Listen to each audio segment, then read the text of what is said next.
So if I was starting today as a new solo, I would be entrepreneurial aspect have to change of the being way they're practicing. becoming a leader. that they've done it earlier. To help young lawyers. Starting a small What it firm. means to be fulfilled. Make it easy to work with your clients. New approach, new tools, new mindset, new solo. And it's making that leap.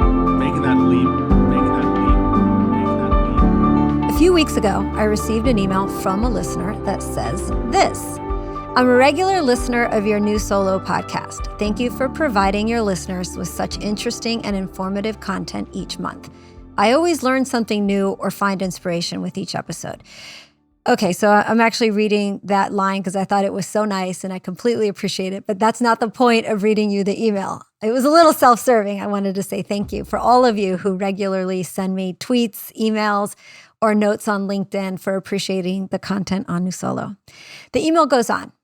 I'm a solo attorney. My practice area is commercial real estate transactions. I've been in practice for more than 35 years, and up to now, for better or worse, I have served as my own IT person. I have a home office and am interested in having someone evaluate my current tech setup and offer suggestions for possible improvement. So, I'm Adriana Linares, and I'm the host of the New Solo podcast on Legal Talk Network. Thanks for tuning in. The reason I'm reading that email is because this podcast is called New Solo. And as you can see from that email, I don't always have new solos that are listening to this podcast. So when I replied to the gentleman that sent me that email, of course, I thanked him very much for the nice comments about New Solo. And then I said, I'm going to interview a gentleman that sounds a lot like you. Someone who's been practicing for a long time, has no intention of giving up his law practice anytime soon, and really just wants to make sure he's improving and using his technology as best as possible. So that's who I have with us today, Tom Drew. Hey, Tom. Hey, how you doing? Long-time listener, first-time caller. Good to be here. Oh, I love it. That's awesome. I've always wanted somebody to say that to me. No, that's great. So, Tom, you came to me the same way that that other gentleman did, which you're a listener and wanted to improve your practice. But I mean, you were ready to make some pretty monumental changes, which is why I have you on the show today. But before we even dive into what happened to your practice, which is all good, tell everyone a little bit about your background and your area of law and your law firm. And how long you've been practicing. Tom, you are definitely not old enough to have been practicing 35 years. It will be 35 years in January, and I very much appreciate you saying that. I don't get that very, very often. So yeah, I'm an Iowa lawyer. Actually, I grew up and my dad was an attorney, last of what you'd call a country lawyer. Grew up in a small town in north central Iowa. My dad was a lawyer there. My brother is a lawyer as well. He's actually a district court judge. So I always knew that I wanted to be a lawyer. I'm one of those people. My dad would take me to the office when I was young. Growing up, I actually had occasion to sit in with clients when they agreed to let me do that as a high schooler. And I'd go to court with my dad, and I just knew this is for me. And you love it. You've always loved it. I do. And I love talking to lawyers that love practicing law. Yeah, I feel very fortunate to be able to counsel people, help people through difficult times. It's been a great career. I love it. So you wanted to modernize your practice. So tell us a little bit about your staff and your setup and why it was important for you to do this, not only for yourself, but for them. I have been a solo practitioner most of my career, 25 years now. I started out in a firm in law school that did the type of work that I do, personal injury work injury cases. So I wouldn't call myself a full gadget freak, but I'm a gadgety type person. I've always been comfortable working with computers, and I was one of the first trial lawyers, I think, in Des Moines to be walking around with a laptop way back when. So way back when they weighed 20 pounds? Yes, exactly. So I've always been in touch with efficiencies of practice, I would say, and that isn't necessarily always computer-based or software-based, but efficiencies of practice have been important for me. One of the things I've always said to my lawyer friends who are trying to grow their practices, I've always said, don't tell me how you're going to get bigger. tell me how you're going to get smaller. And that's how I've looked at things, is how can we efficiently do what we want to do and do it well. And what happened during the pandemic when everyone was being forced to work from home? Did you panic, or do you regularly see clients in your law office, or how did the pandemic affect your small practice in a small town? Well, Des Moines is not that small of a town, but mid-sized town. I'm going to say that we were pretty much ready for that. We, had been working paperless, and we had access through Go to My PC, which ends up being clunky. And then we went to a, VPN service, which is still kind of clunky. And as you know, seconds matter, right? So when you're sitting and waiting for things, and that evolved into this cloud-based thing that we're doing now. But we did okay. But I think for a lot of people, it forced people to reevaluate how they were offering their services to clients. Some embraced it and just considered it to be the new normal, and others not so much. You are definitely the embracer, because you kept your practice pretty busy. You kept your staff busy. You have a physical office, but everyone also was and is still able to work from home. So you were just using Go to My PC and then a VPN to be able to do that. Yes. And so I've had long-term legal assistant, long-term secretary who's been promoted now to legal assistant, part-time bookkeeper, and then contracting staff. But I have embraced the concept of remote working. I think it's consistent with what I do in my practice. And, I'm 60 years old this year. I come from what I would call the old school practice where people spend all their time in the office. And I just thought, that's not a real good way to live. And so we've embraced the fallout of COVID, if you want to say it that way, of embracing remote working. And you have one assistant who's a little older and then one who's quite younger. So you've got the full gamut of ages in your office between the three of you. Everyone uses a PC, but you also practice sometimes on a Mac when you travel, right? So you're by tech, as I like to say. Yes. When I travel, I've got my MacBook Pro, and then I also have an iPad that I use with that when I travel. That's great. So I think one thing I just want to say out loud is a lot of times I get asked, I'm a PC, so should I switch to a Mac? I'd really like a Mac. Or I'm a Mac, should I switch back to a PC? My answer is you practice with whatever is most comfortable for you. But I think there is a lot to be said with being comfortable with both platforms, because why not? I mean, we're not launching rockets here. We're typically building documents and sending emails. So I think it's great that you use both operating systems. I'll also say this now in case we forget later. All the changes and transitions that we've made to your practice through technology, it did not matter which device you were on. They're device and platform agnostic. Yeah, this has been seamless for us. I love it. And then tell me a couple more things. I think I said this a minute ago. You have a physical office, but everyone also is able to work from home. Did you come up with a specific schedule on work from home, or how do you all manage when someone works from home or when you're all in the office? Is there a schedule? I think it has gone in phases, when I look back at how we've done this. And I would say it's been starting probably around the time of COVID, I'd say 2 years ago, when we really kind of started embracing the work remote. And so what I wanted to create was a seamless environment. And so my staff, we started out where Fridays were going to be remote days for everybody. My wife and I have a lake home. And so I work remotely as well. That was a big stretch, I'm going to be honest, to do that. It was to be up there and not here. How's that all going to work? And the fact of the matter, it worked. It worked quite well.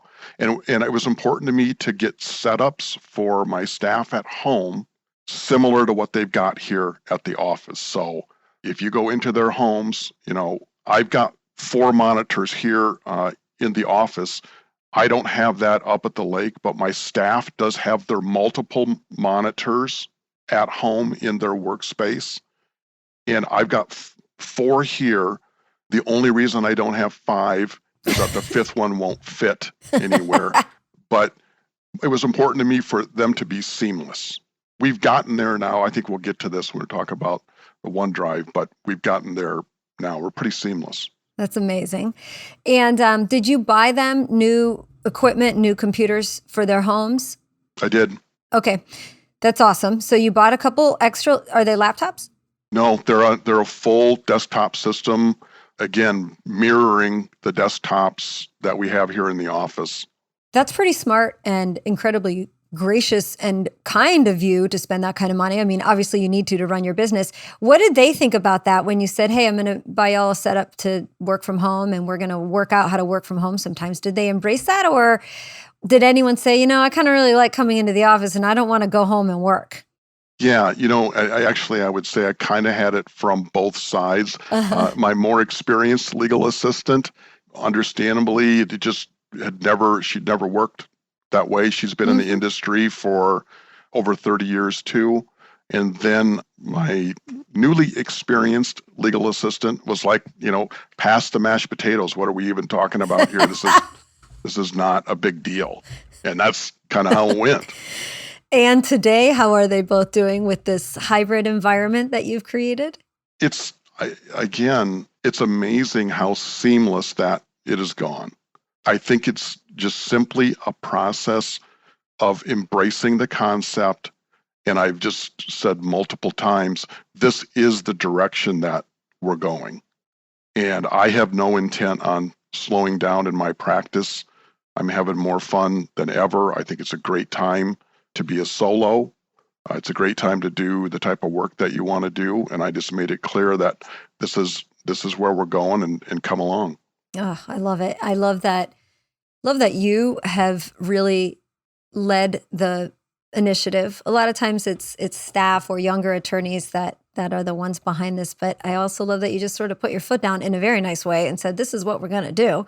And they came along. But you also did a lot of right things. And we're going to talk about the transition to your new tech environment in the next segment. But I will say that in speaking about your assistants, because I'm the one that got to help you and gets to work with you, you have been very wise and generous in making sure they have the right training and that they're comfortable with the transition they went through. So I think that's an important part for everyone to hear.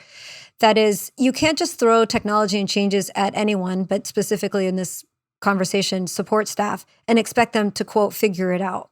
They're going to end up stressed out, maybe mad. So providing them with the support and the right equipment is just really, really important. So I absolutely commend you for the way you have done all this, Tom.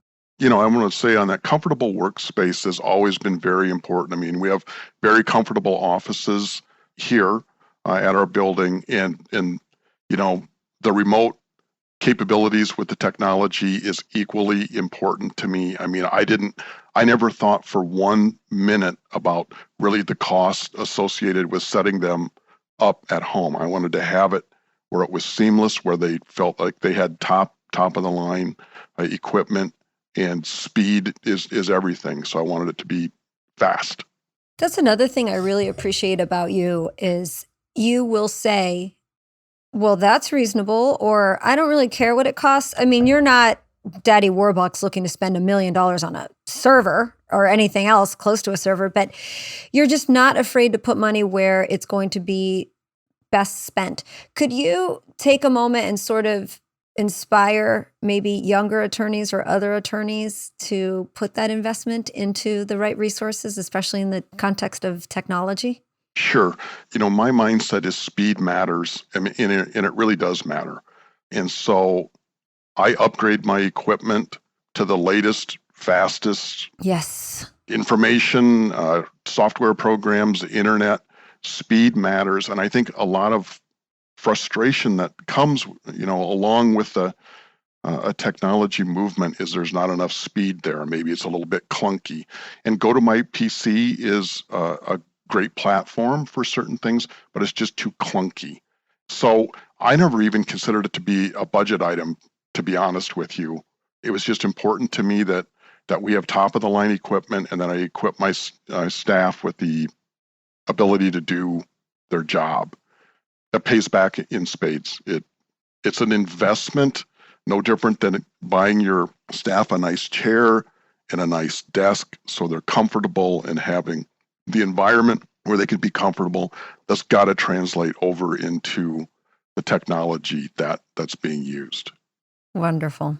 Well, let's take a quick break, listen to some messages from some sponsors, and we'll be right back with Tom Drew. Did you know that 66% of consumers consider online payments their top choice when paying for legal services? I'm Joshua Lennon, lawyer in residence at Clio, and this is just one finding from our recent Legal Trends report. If you're still only accepting checks by mail, you may want to reconsider. Online payments are helping lawyers introduce greater flexibility and convenience to clients. In fact, in addition to online payments, preference for automated payments and ones made through mobile apps outranks mailed-in checks by 13%. And here's what's in it for you. We found that firms using online payments collect as much as 16% more revenue per lawyer. To learn more about the impact of online payment technology on law firms, download Clio's Legal Trends Report for free at clio.com/trends. That's Clio spelled CLIO.com/trends. All right, we're back. I'm Adriana Linares, the host of New Solo, and with me today is Tom Drew. And I'm going to ask Tom now to talk about the technology heart transplant his firm went through. And in full disclosure, Tom hired me to help him do some of this. It's one of the reasons I have him on the show is because I really wanted him to tell the story, not just for young attorneys that are looking to modernize their practice, but I think it's so awesome when I get experienced attorneys that are just still so interested in technology and wanting to continue to make their practice better. It does not stop no matter how old you get. So Tom, thanks so much again for coming on and talking to us about this. Tell us a little bit about your initial setup, what we were looking to change. And before you start, I will say this one thing. You have an IT person. So you have had a good and helpful IT person that had helped you with, getting the VPN and setting up GoToPC and all that stuff. So give us the background about where you started when we first started working together. What was the setup? Yeah, so I think I'd be similar to a lot of attorneys or law firms in that I had an IT person that I still use today. Great person, very in touch with what's going on. But I think he would admit that where the end of his horizon was the cloud. And so he operated fully in an environment that was, desktop based, inter-office type thing. Go to my PC and a VPN was kind of the next step for him. But once we got into the cloud, I think he would admit that that's just an area where he wasn't, heading. And I was convinced after, listening to your podcast and the other podcasts that I listened to, this is where it's at. And when I talk about, don't tell me how you're going to get bigger, tell me how you're going to get smaller, that's instrumental in that. And so we had, typical desktop environment, but I knew that we had to get out into the cloud to get where we wanted to be, which is efficiency and software products, in support of that to be what I've called as seamless. And I wanted this all to be seamless. And that's where we had to go to get there. So you had a server, physical server in the office, and all the computers were connected to that physical server. Yep. And that is what y'all would remote into, whether it was your individual PCs using GoToMyPC. So Tom would remote into Tom's machine. Betty, that's not her real name, but we'll just call her Betty, would remote into hers. And Wilma would remote into hers. I don't know why I picked the two Flintstones. I guess because I've always got the Flintstones and the Jetsons. Because I'm Fred, I guess, is why you did that. No. I must look like Fred. You are George now. You are George Jetson. We went from Fred Flintstone's law firm to George Jetson's. So everyone would remote into their PC, and then the shared resource for files was the server. That's right. Okay. So you came to me and said, I've got the server. We've got a system that works, but it's a little bit clunky. How can we become more efficient? And you already had Office 365, but we ended up sort of upgrading and changing your licenses a little bit. So you had Office 365, but you weren't taking advantage of it. So the first conversation that you and I had, if I can remember correctly, was really about understanding how OneDrive might be able to work to replace that server. Yes, because conceptually it's very simple, but it's hard to get your mind around what really is happening. And I remember you saying to me, look, I'm going to be able to do what you want to do. And I'm like, yeah, right. Okay. I've heard that before, but it's true. It's just true. It's been seamless. I was very happy to receive an email from you in early January because I think we did all of this. Our goal was to get you transitioned up and running by January 1st. So at the end of last year, I must have said to you, this is going to be a lot easier than you think. Now, in the world's defense, you had a really easy setup. You had a server, 3 computers connected to it, and really not a lot of customized or specific software. It was really the server and your files being stored on the server was the heart of where all the productivity came from, all the documents were produced. So you sent me an email that said, you were right, this was a lot easier than I thought. And that made me really happy because I think a lot of attorneys panic about the transition. And that's one of the reasons I wanted to have you come on was to say, it was a little bit of work, technical work, but in the end, it was easier than I thought. No doubt. Okay. That's You good just to hear. right, being a paid cynic, I didn't know Sure. what to think, but it's been seamless. That's the best term I keep coming back to is seamless. So let's help everyone understand the decision that we made, which was I said to you, with Office 365, you can have SharePoint or you can have OneDrive where one person owns the files and then we share them out. And SharePoint is the obvious solution, and it's also what Microsoft would want us to do is to use SharePoint as a server. What I have found is with really small practices, I wouldn't do this specific setup, I don't think, with a 5, 6, or 7 person firm. But you are the sole attorney and the shareholder and the owner, and all the files are technically yours. And business-wise, they're yours. And then you have 2 people that need to access those. So we talked it through, and I said, if you decide to go with SharePoint, it takes a little more administration. You kind of have to have a little more technical knowledge. And I don't want to scare anyone out there. SharePoint isn't that hard, but it does require care and feeding. And I said, well, here's an option. Every single one of you gets a OneDrive slice of the giant pie. So everyone gets their own OneDrive. And what we could do is create a folder, and I'm simplifying this, a folder called Clients. And inside the client folder, it would live inside of your OneDrive, which you are the owner of the firm. And then you would share that folder with your 2 assistants, and anything that goes in or out of that folder, everyone has access to and can share. But I think we ended up using a generic user. Is that right for the OneDrive? Yes. Okay, let's talk about that real quick. Why did we decide to do that? And that's another alternative that I will give people, and I think that was a good decision. Well, from my standpoint, I think we did that because it was consistent with kind of what we were doing. I'm trying to remember the process that went into it. I think that we had just said that you asked me what we were doing in our office and what we needed to do, and we needed to get in and pull and edit, and it was decided that that would be the most efficient way to do it, I think. Yeah. And actually, I think it was your IT guy that said, well, we've got this extra account we use for generic email. There's a whole account set up. Instead of attaching the shared OneDrive to one person, namely Tom, let's just make it sort of an entity. So there is a user account that's called, let's just say it's called admin. I can't remember what you called it, but let's pretend there's a fake user named admin. And with admin, we sort of opened up all the rights so that the 3 people in the firm could access anything that the admin account had, including and especially OneDrive. We set that up, and then your IT guy sat there because he has good access to your server and your internal files, and he just copied and pasted, dragged and dropped. Maybe he used an automated service of some sort. I'm not really sure, but all you and I know is that one day we came in on a Monday, and he had copied all your files from the server over to the OneDrive account that was going to be accessed by everyone, and you guys were pretty much off to the races at that point. Within 24 hours, we were off to the races. We had set up your Office 365 accounts correctly. I think there were like 2 or 3 different account types in the Drew Law Firm Microsoft account, but we synchronized all those. Everybody still has their own 1 terabyte of OneDrive where they can put their personal work files. And then the shared entity is what contains all of the shared files.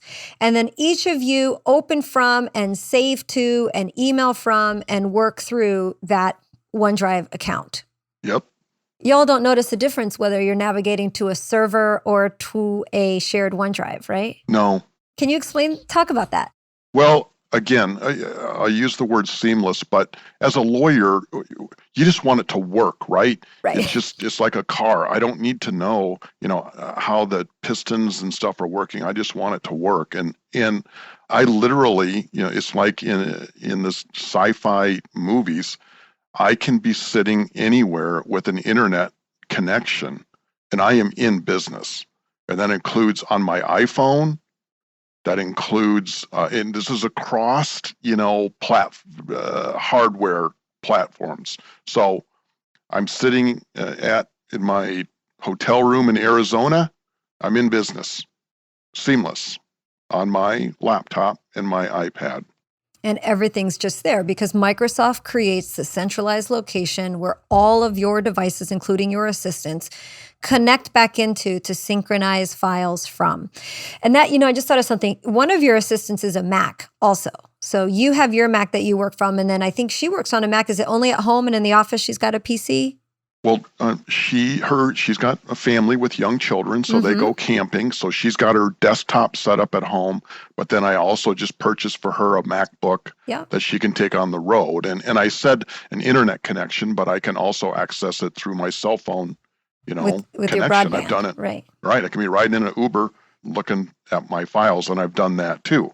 Or I can be sitting at the lake in business doing anything and everything that I want to do. So that portability is absolutely freaky crazy to me that you can do that. I wish I could have been there the first time after we kind of got everything set up and running.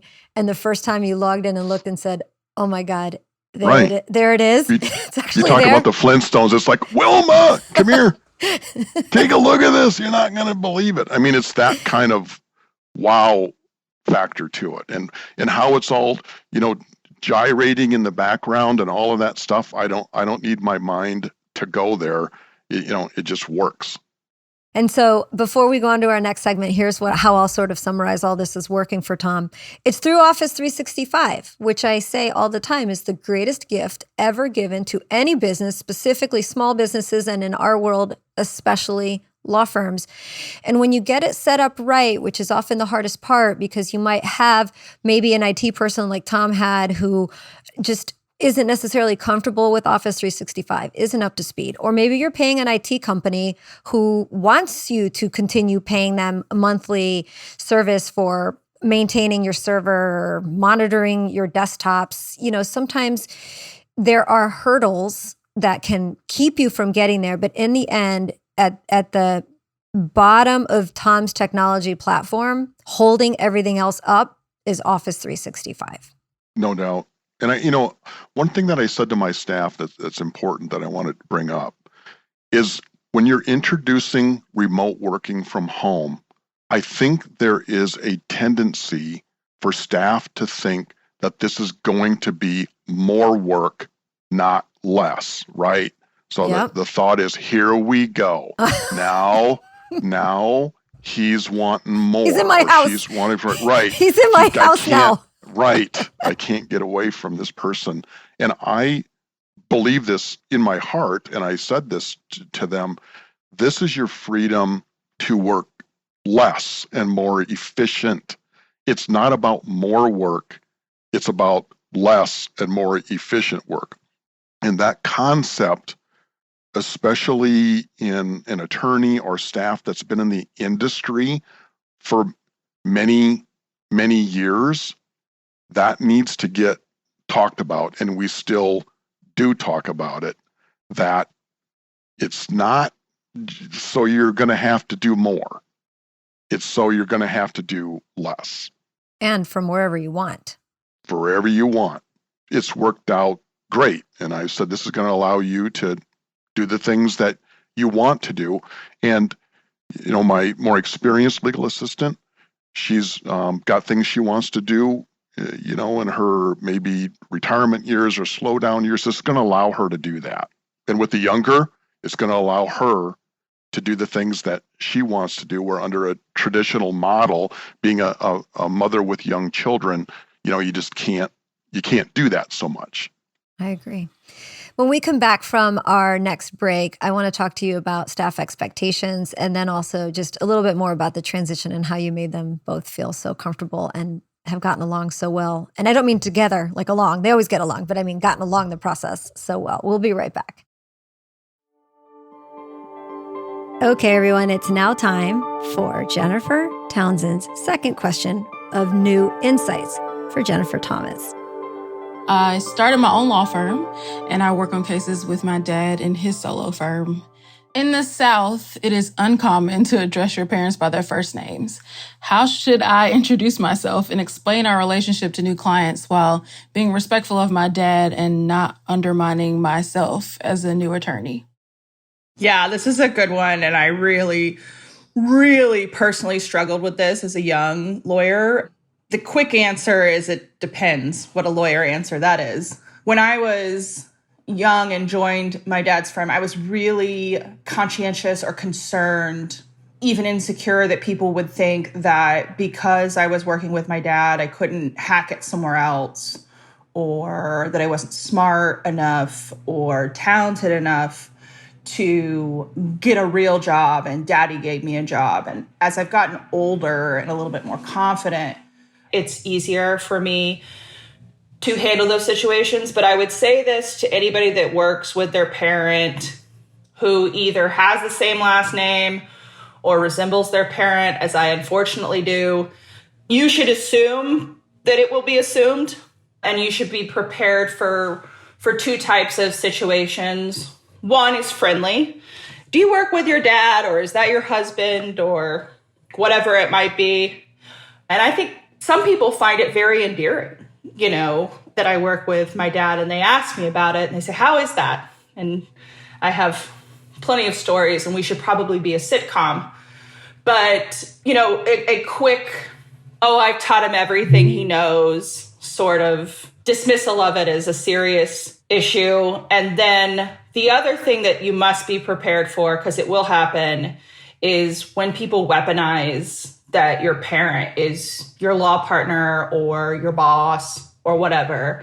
And I've had opposing counsel say things like, what does your dad think? Do you need to go talk to your dad? Or assuming because I'm a young woman that he's my husband or something like that. Or what does he say? And so you need to be prepared to react to that in real time and confidently. For the weaponizing ones, I have found it easy to say that I haven't asked my dad for permission since I was 12, and I'm not going to start for you. I'm the lawyer on this case. So that has worked. I just shut down the conversation several times. I have had to go ask my dad for forgiveness after not getting his permission. But yeah, you have to be prepared for both of those because it can be a double-edged sword. Okay, we're back. I'm talking to Tom Drew about modernizing his small practice in Des Moines, Iowa. Tom, I've seen a lot of comments from attorneys in some Facebook groups and LinkedIn groups, and also just anecdotally about attorneys being worried that when they did this, basically sending their staff home to work, they were asking for ways to monitor activity. Is my staff really working at home? You sound like you had no question in your mind that they were going to work just as hard at home as they did and do from the office. What put you there? And what do you say to attorneys who might say, well, how do you know they're actually working their 8 hours?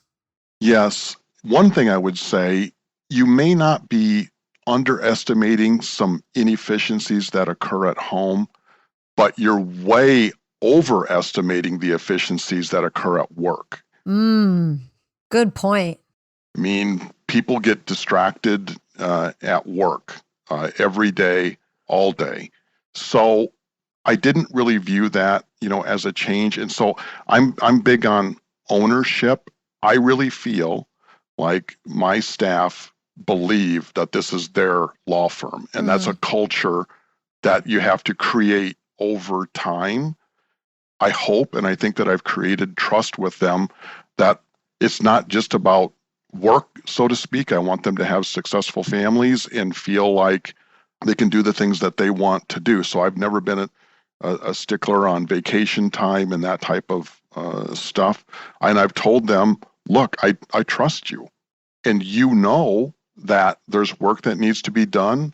And I trust that you're going to get it done. The work is what I say. And then when the work is done, do what you need to do. I think I bought each one of them Tim Ferriss's book on the 4-hour work week. Which you said changed your life. It did.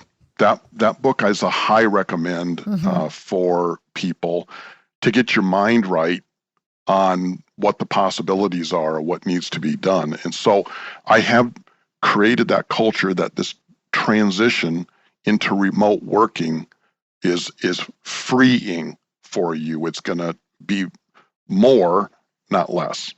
The other thing you've done, other than completely trust and support and give your staff the resources to be as successful as possible, is give them training. So tell me why that's important to you. And also tell everyone about how the three of you get together and practice using the technologies that we've put in place or have thought about putting in place. Yeah, so what we try to do most weeks better than others is that Friday when they're working remotely and I'm working remotely, we try to touch base on a Zoom call. And that's where we just talk about things. And then, we have and are going to continue to engage your services on the training, which I think is very important. I know that instruction matters and that gains efficiency. And I don't, again, view that as a budget item. I just view that as an investment in my staff and allowing them to get where they need to be. One of the problems I think that attorneys run into is there is, as I say, you got to get through the suck. So you do have to do the work and play with the system or the software or whatever to get to where you need to be. But once you get through that, you literally bust through into the other side and then you're freed up. So we had gotten rid of the server. Well, pretty much. Is the server still there? I mean, I'm assuming you're keeping it as a backup. Yes. Okay. It's drawing back down. Okay, right. So Yep. you all also set up, you still have the server and it's just a backup for you. So it's still there. It's a backup in case something goes wrong, gets disconnected. The IT guy set it up as a backup. We installed the Office apps on everyone's computers. And then I think I may have sent you a video or I send a lot of little short videos sometimes to explain things because they're easier, showing everyone how to install their own Office apps if they need it. And I think it's important, I guess I'm just sort of saying this out loud for listeners too, you really want to empower your staff and your attorneys to be able to do as much as they can for themselves. So we did that. We got everybody set up running. We set up OneDrive, did a training session on how that works. You saved it on your desktop and then your assistant, or you saved it from your computer. We said, assistant, go look. Do you see the file? She's like, oh, I see the file. So we did. And you three of you continue to do that. So now you've gotten to a place where we're 2 or 3 months into this new environment. Everyone's got their devices where they need them. Everything's connected. You've got Office 365 installed. You're using the local apps, not just or only the web apps. But I think I also did spend some time explaining what the web apps are and how they work because I wanted people to know how those work. And as of late, you have a list of other little things that you're looking to tackle and become more efficient with. Do you want to sort of fill in some detail there or just comment on all that? Yes. The thing about the training, it's not like we're doing 3-hour killer training sessions. That would kill anybody. Yes. I think our training sessions have been very efficient, lasting 30 to 45 minutes to an hour max. Mm-hmm. And I think that everybody's been receptive to that. My intent on that is to continue that because there is some need for relearning. I mean, it is somewhat from the fire hose, Yeah. So you got to, I think, sometimes come back. So I would anticipate in the upcoming year we're going backwards a little bit and re-engaging on how we've worked with things and what we need to do better. And we joked about this before, but you truly are that person that you've got a guy, right? If you need anything, you've got a guy or a gal that can get it done. That's baking cookies or whatever, or software platforms. You got a guy. So that's been very helpful. And where we're going to move on this, I think, is we talked about doing training videos for clients. That's the next thing, where I will, have a video that I'll send to a client before their deposition comes up. Same thing with interrogatories. Have staff do that too. And then we're working towards the calendaring program, which I should have even been on this before. We were talking about, my staff was talking about this last week. The calendaring issues that we have is a huge time suck, because we're doing the old emails going back and forth with the other lawyers and clients. We need to change that. So that's going to be the next thing, either with the Microsoft product or this Calendly. Am I saying that right? Yeah. Which is what you use. I do. I run a technology high-wire act. I mean, I don't even think I could ever explain what goes on in Adriana's tech world, because she's got her arms in so many places. But real quick, let's just sort of talk about this, and I can help you at the same time, because these were the questions you had for me. So we, inside of Office 365, there's an insane amount of tools and resources that you can take advantage of. So Tom, you had asked me, how can we solve this calendaring problem, or how can we make it more efficient? I gave you two choices within Microsoft and then talked about third-party alternatives. So the first choice, which I want everyone to hear about this because I think it can be helpful, but I want you to tell us why it's a bit of a speed bump right now, is in Office apps. So if y'all open up Outlook, you will see, if you're using Outlook for the desktop or Outlook on the web, a little button. It's like a square cut into square. So it's a square with 4 squares. It's orange, I think. And it says something like install apps or Office apps, or I don't know. There's little add-ons in there. Pretty much what you're looking for is the App Store for Microsoft, which is very much like the App Store for your iPhone, if you're an iPhone user, or the Play Store if you're a Google user. Microsoft has that too, and they have all these add-ons. Some of them you pay for, just like apps you're used to on your mobile phone, and some of them come free. So the first thing we tried with you, Tom, is a free add-on that comes from Microsoft called Find Time. I'm pretty sure the words are together, Find Time. You go and you install the add-in, and what it does, it connects your Outlook calendar to your email, and you can reply to someone and say, let me insert some times for you to choose from when I'm available. So the three of you downloaded Find Time, added it to your Outlook, and tried using it. What were the speed bumps you hit with it?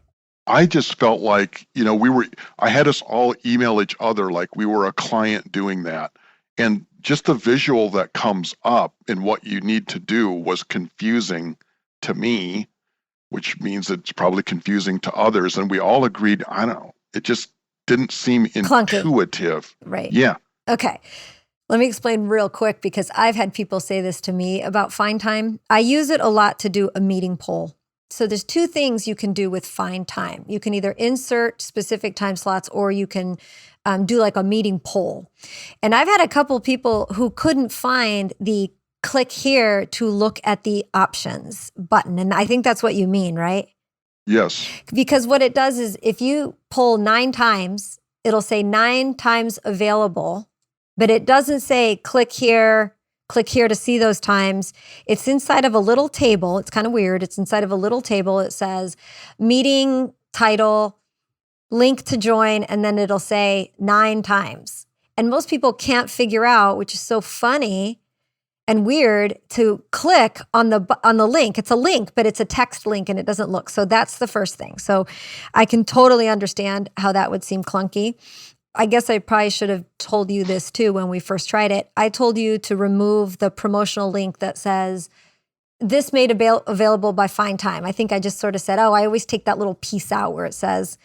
And then what I do is I also write in next to the time, in parentheses, click here to select a time, because it's the exact problem. People don't realize that's where they have to click. Okay, so that was the first option that you all tried, and we're going to attack whether we can leave it that way, or the other solution that I had given you, but I told you was very simple, and I don't know if this will work, but we can try it, of course, is Microsoft Bookings. So Bookings, like book a time, Bookings, it's called Bookings. It's inside your apps. So if you go to office.com and you go to your homepage for Microsoft 365, you click on all apps, you're going to see an app called Bookings.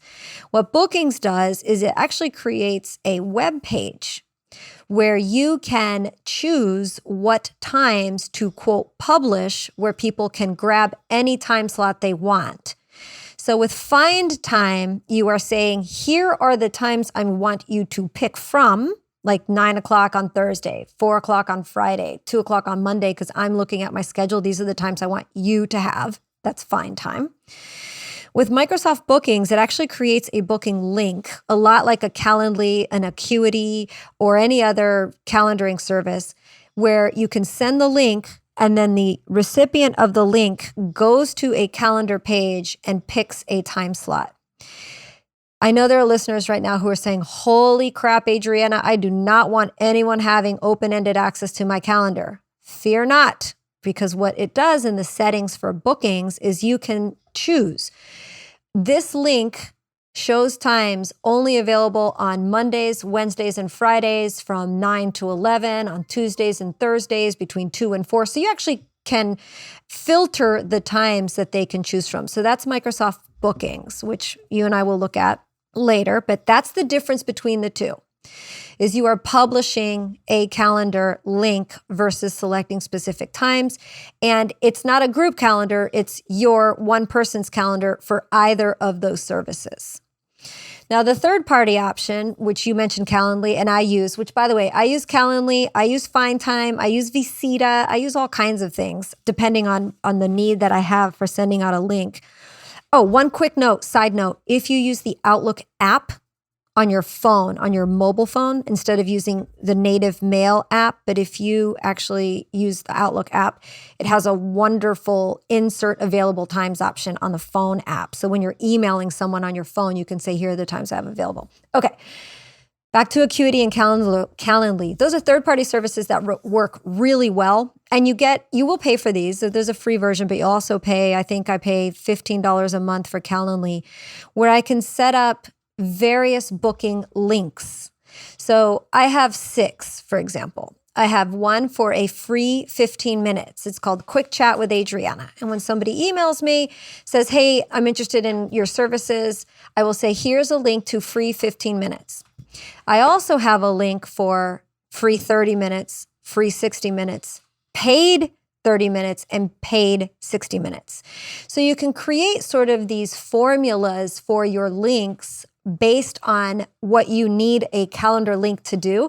And I think that's one of the really nice things of paying for a third-party service that allows you to do that. On the user end, what I liked about Calendly is it appeared to be very visual to me, which with my client base, I think is important. And so I'm as much in tune with the intuitive presentation of the option that they have. So I suspect we're going to head that direction. But what I will say to you and your staff is use both, because there's going to be an occasion where Find Time makes more sense. There's going to be an occasion if we set up your bookings where that makes more sense. And then there's going to be the time where Calendly makes the most sense. And the good thing is you can actually use all 3 of those, and they're all going to connect to the same central calendar. So nothing is booking over another booking. You're not getting a double booking, but there's certainly some control there that you can put in place regardless of which solution or solutions you choose to use. And like I said, sometimes you just need more than one option. Yes. And I think, again, the calendaring and time and inefficiencies that go along with that is a huge fertile ground of area to look into for efficiencies of staff time and your time. It's a lot of time. It's a lot of time. And that's what you sell is time. So we got to make the best of it and use it as efficiently as possible. Tom, you've been an absolute wonderful listener to get to help. And I hope this episode of New Solo didn't sound too self-serving. This is not about hiring me or working with me. This conversation is really about Tom and listeners like Tom who have decided to be efficient and embrace technology and to not be afraid of it. So Tom, I thank you so much for your time. Do you have any other last words of advice, some sage advice from someone who's gone through this about making these decisions and actually getting to them? I think it's very important for me to say I don't have all of this figured out, and I don't want any listener to think, I'm like everybody else. I got up in my tighty whities this morning and looked at myself in the mirror and said, dude, you got to get yourself squared away. So it's a process, and it's worthwhile to explore the process. I think it's an exciting time to be a lawyer. I really, really do. There's tools out there that can be utilized to make life and practice better for everybody. So thanks for having me. It's been a pleasure. It's been a lot of fun, and I look forward to continuing to help you. And I think you're right. It's a process. I mean, I'm in the process every day, all day. I'm always looking for, installing new software. I'm constantly updating my website. I'm studying what Google tells me to do. I'm learning about Microsoft 365. Even when you are embedded in the tech side of the business, not necessarily the consulting and the usage side, it's still important to stay up to date. And I agree with you, Tom. I think this is a really exciting time to be a lawyer. I'm in awe every day of the young attorneys that I meet and how available and affordable this technology is. But I'm also in more awe every day of the attorneys just like you who've said, I'm sticking to it and I'm going to make sure I'm doing it as efficiently and painlessly as possible. So thanks so much for your time, Tom. If anyone wants to find, friend, follow you, or maybe ask you a couple of questions, how can they do that? I'm on LinkedIn, and my website is simple, drewlawfirm.com, and Drew is just like Drew a picture. And email address is tdrew@drewlawfirm.com. Thanks so much, Tom. I appreciate your time. You bet. Well, everyone, we've reached another end of a great episode of New Solo. Thank you so much for listening. If you appreciate New Solo, please give it a 5-star rating on Apple iTunes. Share it with your colleagues who might be interested in learning more about technology and practice management. And don't forget, this is not just for New Solos. I appreciate everyone that listens to New Solo, especially those of you who reach out. If you have any outstanding questions about Microsoft Office and products, make sure you send me an email, newsolo@legaltalknetwork.com. In the next couple months, we're going to publish an episode where we answer a lot of listener questions about Microsoft 365. Thank you, everyone. Hope to see you next time on New Solo. I've been running from 9 to 5, been biting my tongue for all this time. Won't let anyone cut me short. I was thinking this was the way to go, and you put up your puppet show. I say cheers to life. Just give me a look.